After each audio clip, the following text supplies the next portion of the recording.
Well, guys, in this video, I'm going to teach you guys on how to add someone on Snapchat without actually saying added by search. Well, most of the time when you add someone on Snapchat, it's going to say added by search. But what happens? Or what if rather you would like the other person not to see that? So in order to do that, let's turn over to a Snapchat and then let's head on over to Snapchat right here and then head on over to the search. All right. First of all, I want you to search on the name that you would like to find over here. Let's search for example, Justin. Yeah, Justin will do. All right.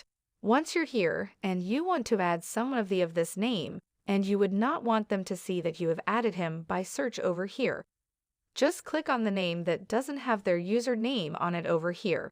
Over here, on the first example, we have Justin, and they were their name under their username is Justin also. I want you to click on the just sign that doesn't have the same username as if they are display name over here. Once you do that, they won't know a thing that you've added in by search. Instead, they will. They will know that you've added them by username. All right. Thank you guys for watching, and we'll see you guys next time.